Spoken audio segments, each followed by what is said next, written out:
Welcome to Red Dead Redemption 2. Today we have some rootin' tootin' mods just for you. We have some new added mechanics, a new and improved bounty system, as well as a mod to even improve the way banks work. So let's go ahead and get started. Our first mod is called Most Wanted. Ultimate Bounty Hunters. This is a massive overhaul of the game's bounty hunter system, which provides you a framework you can totally customize yourself. This comes from the same mod author who made the Ultimate Wagon mod. So if you saw our last video with the amount of customization options you have, then you already know this mod comes jam-packed as well. Most Wanted allows you to set up customizable timers. This tracks your in-game time, so after a certain time elapses, bounty hunters will start to spawn and hunt you down. The bounty hunters will spawn in a ring-like pattern around the character, and you can actually determine on how close or far they spawn from you. And when these guys spawn, it's not like they'll automatically know where you are. They'll need to be within a certain range in order for them to lock onto you and start aggro, so you won't get blindsided too bad. These bounty hunters are smart too. If you happen to be in towns, the bounty hunters will actually climb ladders and search buildings to find you. And when they find you, it's time to fight. But fighting isn't your only option either. You can choose to evade them, and if you're successful in losing their line of sight, you'll be safe until they find you again. There are also 5 customizable bounty tiers, so depending on how high your bounty actually is in the region, you'll have different types of enemy spawn. The higher your bounty, the higher your tier, which means the more lethal the enemy will be. There's also 3 customizable variations for the bounty hunter spawns. So you have foot, which the bounty hunters will be on foot looking for you. You have dog, which is the same as foot, but now they have dogs to assist them. And then the third tier is horse. So of course these bounty hunters will be on horseback. You're also fully able to customize the weapon loadouts for each of the bounty hunter tiers, so you can pick and choose weapons for all 5 tiers. So this ability allows you to customize the difficulty to your liking. All of these settings are easily customized in the mostwanted.ini file, so you can customize the amount of bounty hunters after you, their spawn rate, as well as dozens of other settings. However you like to play as, this mod has you covered. Next up is the mod Trough Drowning. This mod allows you to drown people in troughs you find across the map. So now if you find yourself in a situation with a fellow NPC, whenever you're grappling with the enemy and near a trough, you'll be able to start a drowning action. And you do have 2 different options for this. So similar to the story missions where you get to do this, you have the ability to fully drown your NPC or just do a few quick dunks and release. Rockstar really dropped the ball on this one. This was already a mechanic in game, which could have been easily added as a feature in free roam, but at least mods are here to save the day. Now it's time for Banks of the West, Banks, Bank Robbers, and Death Rebalance. This mod adds fully functional banks to RDR2 free roam. You're able to now deposit and withdraw your money at banks, and the ability to deposit your money will come in handy because if you happen to die with cash on you, now it's gone forever. So as long as your money is safe in the bank, you won't lose any of your funds. There is another upside to depositing your money because you're able to earn daily interest. So every day when the clock strikes midnight,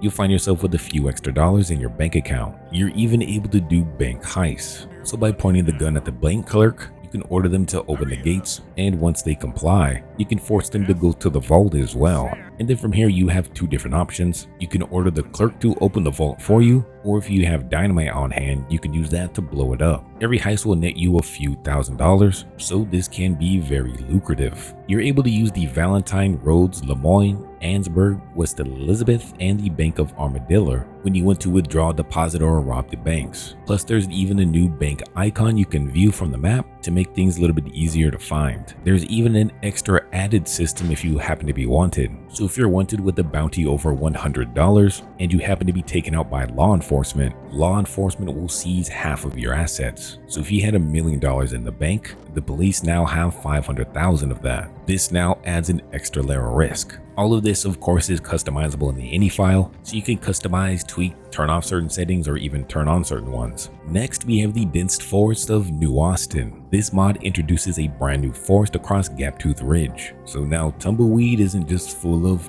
tumbleweeds. Now these newly added trees stretch from Tumbleweed all the way over to the Sea of Coronado. Now you get to enjoy a dense woodland environment lined with ponderosa trees. This mod was inspired by real-life areas such as Arizona and New Mexico. And shoot, I used to live in Arizona, so I can definitely dig this mod. Live Leak Ragdoll Overhaul into the Fray adds in realism to RDR2. This mod tries to make ragdolls as physically realistic as possible, and inspiration was actually taken from live leaked footage of people that had unfortunate things happen to them. NPCs are more reactive and attentive in situations where they're getting hurt or even scared. When falling, NPCs will attempt to grab nearby objects, as you probably would try to in real life. The type of bullet you choose to shoot with will give you varying reaction types, as well as different impacts. Explosions will ragdoll people even further away, causing a whole array of random reactions, and even the first few shots you land on NPCs, they may look a little dazed and confused now.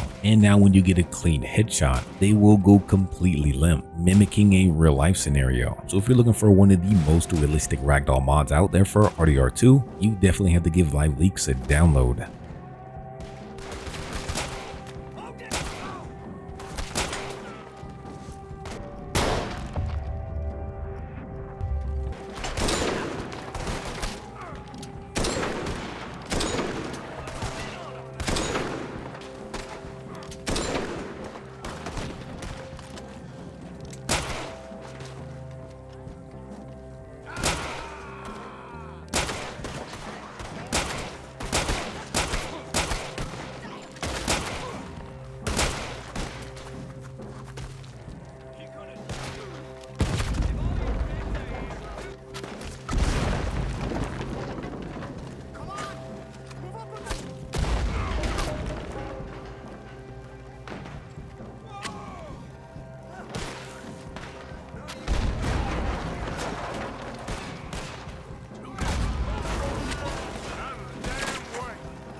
Now we have the man Dr. King Schultz. This brings the iconic character from Django into RDR2. This man comes with a few different clothing options, so by using Rampage Trainer and selecting a different variation, you can cycle through his various wardrobe options. And this even comes with different versions, so you can go with the regular custom input, which will be your basic add-on ped, but instead you can have him take over the Ansberg Gunsmith, or even Hosea or Strauss. The choice is yours to make. Now unfortunately, one of my favorite mods, Rifle Holster, is gone. Thankfully though, we have somewhat of a replacement. This is JohnCarter's RDR1 Rifle Holster. This replaces the Bear and Raven Talisman to switch it up for a holster now. Now it does have some clipping with this, but it's one of those trade-offs you need to deal with if you actually want a rifle holster in game.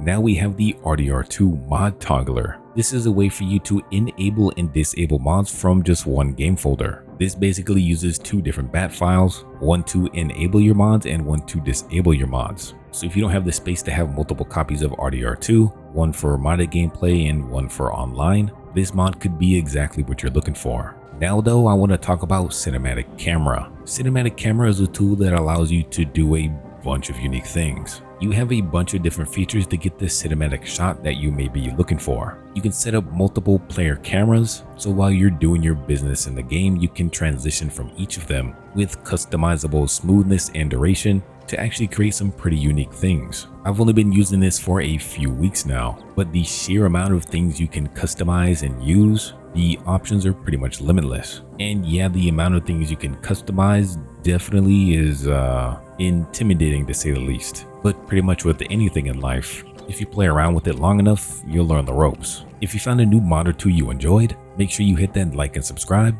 just so you don't miss out on our next showcase. And of course, if you have any other mod recommendations, feel free to leave it down below in the comments. Until next time though, we'll see ya.